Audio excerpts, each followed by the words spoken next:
ಇನ್ನು ಭಾರತದ ಉತ್ಪನ್ನಗಳ ಮೇಲಿನ ಸುಂಕವನ್ನ ಕಡಿತಗೊಳಿಸಿದ್ದಾರೆ ಅಮೆರಿಕ ಅಧ್ಯಕ್ಷ ಡೊನಾಲ್ಡ್ ಟ್ರಂಪ್.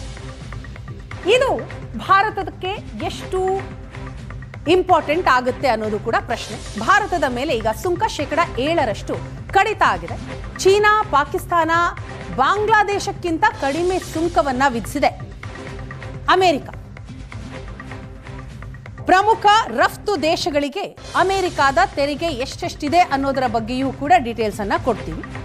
ಈಗ ಅಮೆರಿಕಾದ ಸರಕುಗಳಿಗೆ ಭಾರತದಲ್ಲೂ ಕೂಡ ಮೋದಿ ಸರ್ಕಾರ ತೆರಿಗೆಯನ್ನ ಇಳಿಸಿದೆ. ಮತ್ತೊಂದು ಕಡೆ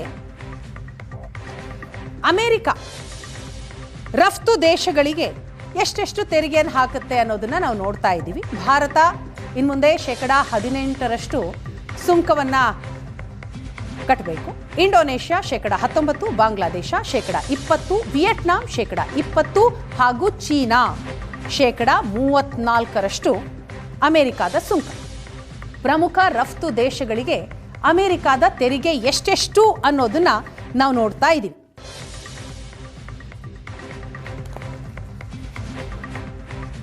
ಅಮೆರಿಕಕ್ಕೆ ರಫ್ತಾಗುವ ಸರಕು ಸೇವೆಗಳ ಮೇಲಿನ ತೆರಿಗೆ ಈಗ ಭಾರತದಲ್ಲಿ 50% 18% ಇಳಿಕೆ ಆಗಿರುವಂಥದ್ದು.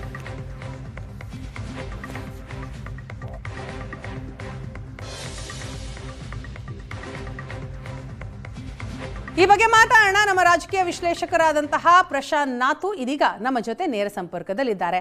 ಪ್ರಶಾಂತ್, ನಾವು ಗಮನಿಸ್ತಾ ಇದ್ದೀವಿ ಭಾರತ ಮತ್ತು ಐರೋಪ್ಯ ಒಕ್ಕೂಟಗಳ ನಡುವೆ ಆದಂತಹ ಮದರ್ ಆಫ್ ಆಲ್ ಡೀಲ್ಸ್ನ ಬೆನ್ನಲ್ಲೇ ಈಗ ಭಾರತ ಮತ್ತು ಅಮೆರಿಕದ ಈ ಹೊಸ ಡೀಲ್. ದಿಢೀರಾಗಿ ಅಮೆರಿಕ ಸುಂಕ ಇಳಿಸೋದಕ್ಕೆ ಪ್ರಮುಖ ಕಾರಣ ಏನು? ಜೊತೆಗೆ ಈ ಬೆಳವಣಿಗೆಯಿಂದ ಭಾರತದ ಮೇಲೆ ಆಗುವಂತಹ ಪರಿಣಾಮ ಏನು? ಭಾರತಕ್ಕೆ ಎಷ್ಟು ಇಂಪಾರ್ಟೆಂಟ್ ಆಗಿದೆ ಇದು?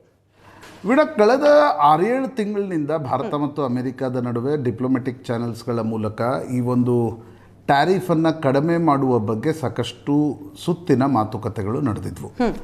ಮೊದಲು ಒಂದು ರೆಸಿಪ್ರೋಕಲ್ ಟ್ಯಾಕ್ಸನ್ನು ಅಮೆರಿಕ ಹಾಕಿತ್ತು. ಅದು 25% ಇಡೀ ವಿಶ್ವದಲ್ಲಿ ಹಾಕಿತ್ತು, ವಿಶ್ವದ ಬೇರೆ ಬೇರೆ ರಾಷ್ಟ್ರಗಳ ಮೇಲೆ ಹಾಕಿತ್ತು.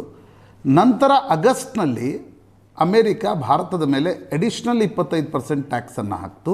ರಷ್ಯನ್ ಆಯಿಲನ್ನು ನೀವು ಇಂಪೋರ್ಟ್ ಮಾಡ್ತಾ ಇದ್ದೀರಿ, ರಷ್ಯಾಕ್ಕೆ ಹಣಕಾಸಿನ ಸಹಾಯ ಅದರಿಂದ ಆಗ್ತಿದೆ ಅನ್ನುವ ಕಾರಣಕ್ಕೋಸ್ಕರ ನಾವು 25% ಟ್ಯಾಕ್ಸ್ ಹಾಕ್ತೀವಿ. ಅಮೇರಿಕಾದ ಒಳಗಡೆ ಬರ್ತಕ್ಕಂಥ ನಿಮ್ಮ ಗೂಡ್ಸ್ಗಳು 50% ಟ್ಯಾಕ್ಸ್ ಒಡನೆ, ಅಂದರೆ ₹100 ಇದ್ದರೆ ₹150 ಅಮೇರಿಕಾದಲ್ಲಿ ಅದರ ಚಾರ್ಜ್ ಇರುತ್ತೆ. ಕಾಂಪಿಟಿಂಗ್ ಎಕಾನಮೀಸ್ಗಳ ನಡುವೆ ನಾವು ಕಾಂಪೀಟ್ ಮಾಡೋಕ್ಕಾಗಲ್ಲ ಅಂತಕ್ಕಂಥದ್ದು ಸ್ಪಷ್ಟತೆ ಇತ್ತು. ಅದೇ ಕಾರಣದಿಂದ ಭಾರತದಲ್ಲೂ ಕೂಡ 12 ಲಕ್ಷದವರೆಗೆ ಆದಾಯ ತೆರಿಗೆ ಮಿತಿಯನ್ನು ಏರಿಸ್ತಕ್ಕಂಥದ್ದು, ಕನ್ಸಂಪ್ಷನ್ ಇಲ್ಲೇ ಜಾಸ್ತಿ ಮಾಡಬೇಕು, ಅಮೆರಿಕಕ್ಕೆ ಏನು ರಫ್ತಾಗ್ತಿತ್ತು ಅದು ಕಡಿಮೆ ಆಗಿತ್ತು, ಅದನ್ನು ಇಲ್ಲೇ ಮಾಡಬೇಕು ಅಂತಕ್ಕಂಥ ಪ್ರಯತ್ನವನ್ನು ಭಾರತ ಸರ್ಕಾರ ಮಾಡ್ತಾಯಿತ್ತು. ಬೇರೆ ಬೇರೆ ರಾಷ್ಟ್ರಗಳು ಕೂಡ ಅಮೆರಿಕದ ಜೊತೆ ಟ್ರೇಡ್ ಡೀಲನ್ನು ಮಾಡಿಕೊಂಡ ನಂತರ ನಿನ್ನೆ ಭಾರತದ ಜೊತೆಗೆ ಡೊನಾಲ್ಡ್ ಟ್ರಂಪ್ ನರೇಂದ್ರ ಮೋದಿ ಅವರ ಜೊತೆಗೆ ಮಾತನಾಡಿದ ನಂತರ ಟ್ವೀಟ್ ಮಾಡಿದ್ದಾರೆ. ಟೋಟಲ್ 18%, ಅಂದರೆ 50% ಏನಿತ್ತು ಅದು 18%ಗೆ ಇಳಿಲಿಕ್ಕೆ ಆಗಿದೆ. ಅಂದರೆ ₹100 ಯಾವುದಾದ್ರೂ ಗೂಡ್ಸ್ ಇದ್ದರೆ ಅದು ₹118 ಅಮೇರಿಕಾದೊಳಗಡೆ ಪ್ರವೇಶಿಸಬಹುದು ಅಂತಕ್ಕಂಥದ್ದು ನಿನ್ನೆಯ ಒಟ್ಟಾರೆ ಟ್ಯಾರಿಫ್ ಡೀಲ್ನ ಒಟ್ಟು ಅರ್ಥ. ನರೇಂದ್ರ ಮೋದಿ ಮತ್ತು ಡೊನಾಲ್ಡ್ ಟ್ರಂಪ್ರ ನಡುವೆ, ಡೊನಾಲ್ಡ್ ಟ್ರಂಪ್ ಅವರ ಪ್ರಕಾರ, ಇದನ್ನು ಭಾರತ ಸರ್ಕಾರ ಎಲ್ಲೂ ಪುಷ್ಟೀಕರಿಸಿಲ್ಲ, ಡೊನಾಲ್ಡ್ ಟ್ರಂಪ್ ಪ್ರಕಾರ ರಷ್ಯನ್ ಆಯಿಲನ್ನು ಇಂಪೋರ್ಟ್ ಮಾಡೋದನ್ನು ನಾವು ನಿಲ್ಲಿಸ್ತೀವಿ ಅನ್ನೋದನ್ನು ನರೇಂದ್ರ ಮೋದಿ ಹೇಳಿದ್ದಾರೆ. ಅದಕ್ಕಾಗಿ ನಾವು ಈ ಒಂದು ಟ್ಯಾರಿಫನ್ನು ಕಡಿಮೆ ಮಾಡ್ತಿದ್ದೀವಿ. ಜೊತೆಗೆ $500 ಬಿಲಿಯನ್ ಅಮೇರಿಕಾದ ಸರಕನ್ನು ಭಾರತ ಖರೀದಿಸಲಿದೆ ಅಂತಕ್ಕಂಥದ್ದನ್ನು ಕೂಡ ನರೇಂದ್ರ ಮೋದಿಯವರು ಪುಷ್ಟೀಕರಿಸಿದ್ದಾರೆ. ಆ ಕಾರಣದಿಂದ ಈ ಡೀಲ್ ನಡೀತಾ ಇದೆ ಅನ್ನೋದನ್ನು ಡೊನಾಲ್ಡ್ ಟ್ರಂಪ್ ಹೇಳ್ತಿದ್ದಾರೆ. ಭಾರತ ಎಲ್ಲೂ ಕೂಡ ಅದನ್ನು ಹೇಳಿಲ್ಲ. ನರೇಂದ್ರ ಮೋದಿಯವರು 140 ಕೋಟಿ ಭಾರತೀಯರ ಕಡೆಯಿಂದ ಡೊನಾಲ್ಡ್ ಟ್ರಂಪ್ಗೆ ಧನ್ಯವಾದ ಹೇಳಿದ್ದಾರೆ. ಅಮೆರಿಕ 18%ಗೆ ಟ್ಯಾಕ್ಸ್ ರೇಟನ್ನು ಇಳಿಸಿದೆ ಅಂತಕ್ಕಂಥದ್ದನ್ನು ಮಾತ್ರ ಪುಷ್ಟೀಕರಿಸಿದ್ದಾರೆ. ನೋಡಿ, ಯುರೋಪಿಯನ್ ಒಕ್ಕೂಟದ 27 ರಾಷ್ಟ್ರಗಳ ಜೊತೆಗೆ ಭಾರತ ಕಳೆದ ವಾರವಷ್ಟೇ ಒಂದು ಡೀಲನ್ನು ಮಾಡಿಕೊಂಡಿದೆ. ನಮ್ಮ ಸರಕು ಅಲ್ಲಿ ಹೋಗಲಿಕ್ಕೆ ಇಲ್ಲ, ಅಂದರೆ ಓಪನ್ ಟ್ರೇಡ್ ಅಗ್ರಿಮೆಂಟ್ ಅನ್ನುವ ಥರ ಒಂದು ಭಾರತ ಮತ್ತು ಐರೋಪ್ಯ ರಾಷ್ಟ್ರಗಳ ಒಕ್ಕೂಟದ ನಡುವೆ ಒಂದು ಡೀಲ್ ಆದ ನಂತರ ತರಾತುರಿಯಲ್ಲಿ ಭಾರತ ಮತ್ತು ಅಮೆರಿಕದ ನಡುವೆ ಈ ಡೀಲ್ ಆಗಿದೆ ಅಂತಕ್ಕಂಥದ್ದು. ಐರೋಪ್ಯ ರಾಷ್ಟ್ರಗಳ ಒಕ್ಕೂಟದ ಜೊತೆಗಿನ ಡೀಲ್ ಏನಿದೆ ಅದು ಸ್ಟ್ರಾಟಜಿಕಲಿ ಅಮೇರಿಕಾವನ್ನು ಒಂದು ರೀತಿ ಬಗ್ಗಿಸ್ತಾ ಅಂತಕ್ಕಂಥ ಪ್ರಶ್ನೆಗೆ ಪ್ರಾಯಶಃ ಮುಂದಿನ ಕೆಲ ದಿನಗಳಲ್ಲಿ ಉತ್ತರ ದೊರಕಲಿದೆ.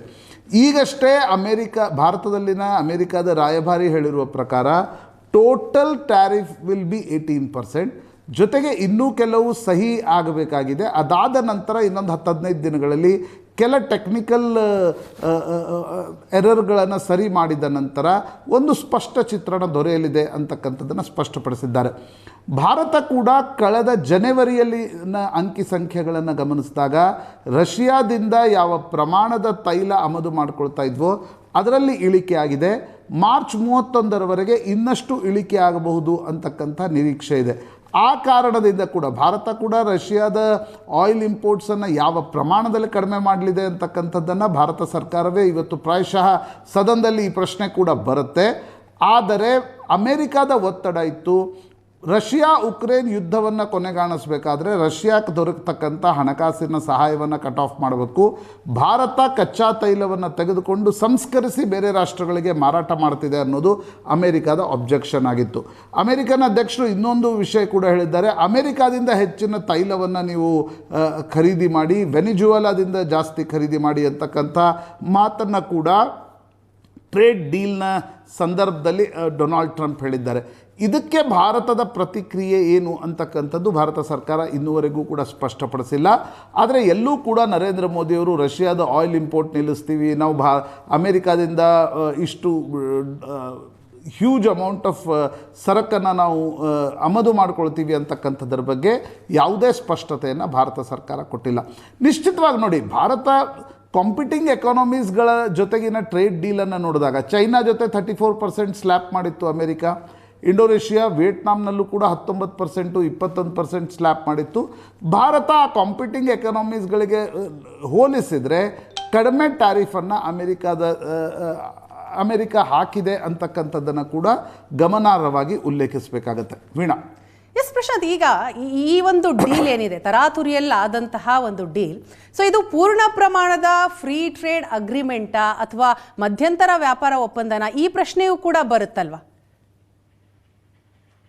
ಟ್ರೇಡ್ ಈಗ ನಿನ್ನೆ ಪ್ರೈಮ್ ಮಿನಿಸ್ಟರ್ ಮೋದಿ ಮತ್ತು ಪ್ರೆಸಿಡೆಂಟ್ ಡೊನಾಲ್ಡ್ ಟ್ರಂಪ್ ಫೋನ್ ಮೂಲಕ ಮಾತನಾಡಿರ್ತಕ್ಕಂಥ ಸಂದರ್ಭದಲ್ಲಿ ಈ ಅಂಶಗಳು ಸ್ಪಷ್ಟವಾಗಿವೆ. ಇದಕ್ಕೆ ಇನ್ನಷ್ಟು ಟೆಕ್ನಿಕಲ್ ಆಗಿರ್ತಕ್ಕಂಥ ಡಿಟೇಲ್ಸ್ಗಳು ಹೊರಗಡೆ ಬರಬೇಕಿದೆ. ಯಾಕಂದರೆ ನಿನ್ನೆ ತಡರಾತ್ರಿ 11 ಗಂಟೆಗೆ ಈ ಒಂದು ಅಗ್ರಿಮೆಂಟ್ ಆಗಿದೆ ಅಂತಕ್ಕಂಥದ್ದನ್ನು ಸ್ಪಷ್ಟಪಡಿಸಲಾಗಿತ್ತು. ಮೌಖಿಕವಾಗಿರ್ತಕ್ಕಂಥ ಮಾತುಕತೆ ನಡೆದಿದೆ. ಮುಂದಿನ ದಿನಗಳಲ್ಲಿ ಈಗ ಅಮೆರಿಕಾದ ಎಕ್ಸಿಕ್ಯೂಟಿವ್ ಆರ್ಡರ್ ತಂದ ನಂತರ ಭಾರತ ಅದರ ಬಗ್ಗೆ ಏನೇನು ಹೇಳುತ್ತೆ, ಈ ಎಲ್ಲ ಅಂಶಗಳು ನಿಶ್ಚಿತವಾಗಿ ಮುಖ್ಯವಾಗಲಿವೆ. ಯಾಕಂದರೆ ಡೊನಾಲ್ಡ್ ಟ್ರಂಪ್ರದೊಂದು ಚಾಳಿ ಇದೆ. ಎರಡು ರಾಷ್ಟ್ರಗಳ ಮಾತುಕತೆಯ ಸಂದರ್ಭದಲ್ಲಿ ಏಕಪಕ್ಷೀಯವಾಗಿ ಅವರು ಕೆಲವು ಟ್ವೀಟ್ಗಳನ್ನು ಮಾಡಿಬಿಡ್ತಾರೆ. ನಾವು ಆಪರೇಷನ್ ಸಿಂಧೂರದ ಸಂದರ್ಭದಲ್ಲೂ ಕೂಡ ನೋಡಿ, ರಷ್ಯನ್ ಆಯಿಲ್ ಇಂಪೋರ್ಟ್ ಅನ್ನು ಪೂರ್ಣ ಪ್ರಮಾಣದಲ್ಲಿ ನಿಲ್ಲಿಸುತ್ತೆ ಭಾರತ ಅಂತಕ್ಕಂಥದ್ದು. ಆ ರೀತಿ ಭಾರತ ಸರ್ಕಾರ ಎಲ್ಲಿಯೂ ಕೂಡ ಹೇಳಿಕೊಂಡಿಲ್ಲ. ಅಮೆರಿಕಾದಿಂದ ದೊಡ್ಡ ಪ್ರಮಾಣದಲ್ಲಿ ಸರಕನ್ನು ಖರೀದಿಸದೆ ಮೋದಿ ಖರೀದಿಸ್ತಾರೆ ಅಂತಕ್ಕಂಥದ್ದನ್ನು ಡೊನಾಲ್ಡ್ ಟ್ರಂಪ್ ಹೇಳಿದ್ದಾರೆ. ಭಾರತ ಎಲ್ಲೂ ಕೂಡ ಅದನ್ನು ಪುಷ್ಟೀಕರಿಸಿಲ್ಲ. ಹೀಗಾಗಿ ಈ ನೋಡಿ, ಯಾವತ್ತೂ ಒಂದು ಟ್ರೇಡ್ ಡೀಲ್ ಏನಿದೆ that should be A win win situation. ಈಗ ಡೊನಾಲ್ಡ್ ಟ್ರಂಪ್ ಬಂದ ನಂತರ ಕಳೆದ ಜನವರಿಯಲ್ಲಿ ಏನು ಹೇಳ್ತಾ ಇದ್ರು, ನಾವು ನಿಮಗೆ 0% ಟ್ಯಾರಿಫನ್ನು ಹಾಕ್ತೀವಿ ಅಥವಾ 10% ಟ್ಯಾರಿಫನ್ನು ಹಾಕ್ತೀವಿ, ನಮ್ಮ ಗೂಡ್ಸ್ಗಳಿಗೆ ನೀವು ಜಾಸ್ತಿ ಟ್ಯಾರಿಫನ್ನು ಹಾಕ್ತೀರಿ, ಆ ಕಾರಣದಿಂದ ನಾನು ಟ್ಯಾರಿಫನ್ನು ಅಂದರೆ ಟ್ಯಾಕ್ಸ್ ರೇಟನ್ನು ಏರಿಸ್ತೀನಿ. ಯಾಕಂತಂದರೆ ಇಡೀ ಮ್ಯಾನುಫ್ಯಾಕ್ಚರಿಂಗ್ ಏನು ಅಮೇರಿಕಾದಲ್ಲಿತ್ತು ಅದು ಪೂರ್ಣ ಪ್ರಮಾಣದಲ್ಲಿ 25 ವರ್ಷದಲ್ಲಿ ನಾವು ಔಟ್ಸೋರ್ಸ್ ಮಾಡಿ ನಾವೇನನ್ನೂ ಉತ್ಪಾದಿಸ್ತಕ್ಕಂಥ ಕ್ಷಮತೆಯನ್ನು ಹೊಂದಿಲ್ಲ ಅನ್ನೋದು ಅಮೇರಿಕಾದ ಅಧ್ಯಕ್ಷರಾಗಿ ಆಯ್ಕೆಯಾದ ನಂತರ ಡೊನಾಲ್ಡ್ ಟ್ರಂಪ್ರ ಮೊದಲ ಪ್ರತಿಕ್ರಿಯೆಯಾಗಿತ್ತು. ಆ ಕಾರಣದಿಂದ ಈ ಟ್ಯಾಕ್ಸ್ಗಳನ್ನು ಹಾಕ್ತಕ್ಕಂಥ ಪ್ರಕ್ರಿಯೆ ಶುರುವಾಯಿತು. ಬೇಸಿಕಲಿ ಈ ಟ್ಯಾರಿಫ್ನ ಯುದ್ಧ ಶುರುವಾಗಿದ್ದು ಯಾಕೆ? ಅಮೇರಿಕಾದ ಡಾಲರ್ನ ಮೌಲ್ಯ ಬೀಳ್ತಾ ಇದೆ, ಇನ್ನೊಂದು ಕಡೆ ಚೈನಾ ಬೆಳೀತಾ ಇದೆ ಅನ್ನುವ ಕಾರಣಕ್ಕೋಸ್ಕರ. ಇದು ನಡೀತಾ ಇರೋದು ಅಮೇರಿಕಾ ಮತ್ತು ಚೈನಾದ ಒಂದು ಪೈಪೋಟಿ ಏನಿದೆ ಆ ಕಾರಣಕ್ಕೋಸ್ಕರ. ಹೀಗಾಗಿ ಅದರಲ್ಲಿ ಭಾರತದ ಮೇಲೂ ಟ್ಯಾಕ್ಸ್ ಹಾಕಲಾಗಿತ್ತು, ಬೇರೆ ದೇಶಗಳ ಮೇಲೂ ಕೂಡ ಟ್ಯಾಕ್ಸ್ ಹಾಕಲಾಗಿತ್ತು. Donald Trump make America big again ಅಂತಕ್ಕಂಥ ಘೋಷಣೆಯೊಡನೆ ಅಧಿಕಾರಕ್ಕೆ ಬಂದಿದ್ದರು. ಆ ಕಾರಣದಿಂದ ಟ್ಯಾಕ್ಸ್ ಹಾಕ್ತಾಯಿದ್ರು. ಈಗ ಏಕಾಏಕಿ ಭಾರತ ಐರೋಪ್ಯ ರಾಷ್ಟ್ರಗಳ ಒಕ್ಕೂಟದ ಜೊತೆಗೆ ಒಂದು ಮೈತ್ರಿಯನ್ನು ಮಾಡಿಕೊಂಡ ನಂತರ ಅಮೆರಿಕ ತನ್ನ ಟ್ಯಾಕ್ಸ್ನನ್ನು ಇಳಿಸಿದೆ ಅಂತಕ್ಕಂಥದ್ದು ಅಮೆರಿಕಕ್ಕೂ ಕೂಡ ಈ ಭಾರತ ಬಿಗ್ ಮಾರ್ಕೆಟ್.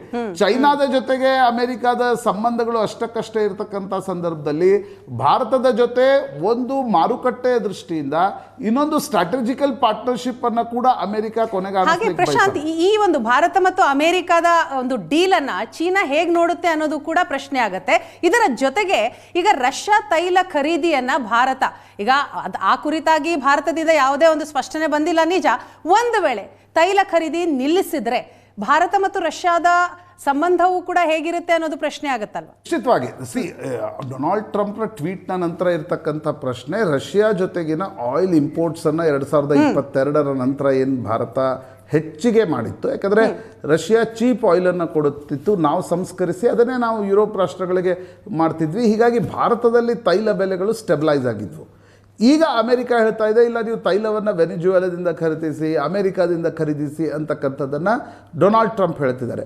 ಇದಕ್ಕೆ ಭಾರತ ನಿನ್ನೆ ನರೇಂದ್ರ ಮೋದಿ ಮತ್ತು ಡೊನಾಲ್ಡ್ ಟ್ರಂಪ್ರ ನಡುವಿನ ಮಾತುಕತೆಯಲ್ಲಿ ಯಾವ್ಯಾವ ಅಂಶಗಳು ಪ್ರಸ್ತಾಪವಾಗಿವೆ, ಯಾವುದು ಭಾರತ ಒಪ್ಪಿಕೊಂಡಿದೆ, ಯಾವುದು ಭಾರತ ಒಪ್ಪಿಕೊಂಡಿಲ್ಲ ಅಂತಕ್ಕಂಥದ್ದು ಭಾರತ ಸರ್ಕಾರದ ಈ ಒಂದು ಹೇಳಿಕೆಯಿಂದಲೇ ಸ್ಪಷ್ಟವಾಗಬೇಕಿದೆ. ಯಾಕೆಂದರೆ ನಿನ್ನೆ ತಡರಾತ್ರಿ ಈ ಒಂದು ಡೀಲ್ ಆಗಿದೆ ಅಂತಕ್ಕಂಥದ್ದು ಸುದ್ದಿ ಆದ ನಂತರ ಪ್ರಾಯಶಃ ಪಾರ್ಲಿಮೆಂಟ್ ಸೆಷನ್ ಇರೋದರಿಂದ ಭಾರತ ಸರ್ಕಾರವು ಕೂಡ ಯಾವುದೇ ಹೆಚ್ಚಿನ ಮಾಹಿತಿಯನ್ನು ಹೇಳ್ಕೊಂಡಿಲ್ಲ. ಬಹುತೇಕ ಇವತ್ತು ಸದನದಲ್ಲಿ ಈ ವಿಷಯ ಪ್ರಸ್ತಾಪವಾಗುತ್ತೆ. ಆಗ ಕೇಂದ್ರ ಸರ್ಕಾರದ ಕಡೆಯಿಂದ ಈ ಒಂದು ಸ್ಪಷ್ಟೀಕರಣ ಬರಬಹುದು ಅಂತ ಅನ್ಸುತ್ತೆ. ಬಟ್ ಭಾರತದ ಮಾರುಕಟ್ಟೆಯ ದೃಷ್ಟಿಯಿಂದ, ಭಾರತದ ಮ್ಯಾನುಫ್ಯಾಕ್ಚರಿಂಗ್ ಇಂಡಸ್ಟ್ರಿ ದೃಷ್ಟಿಯಿಂದ, ಭಾರತದ ಸರ್ವಿಸ್ ಇಂಡಸ್ಟ್ರಿ ದೃಷ್ಟಿಯಿಂದ ಈ ಟ್ಯಾರಿಫ್ ರೇಟ್ ಕಡಿಮೆ ಆಗಿರ್ತಕ್ಕಂಥದ್ದು ಬಹಳ ದೊಡ್ಡ ಒಂದು ಹೆಜ್ಜೆ ಅಂತಕ್ಕಂಥದ್ದನ್ನು ಹೇಳಲೇಬೇಕಾಗುತ್ತೆ. Thank you Prashant.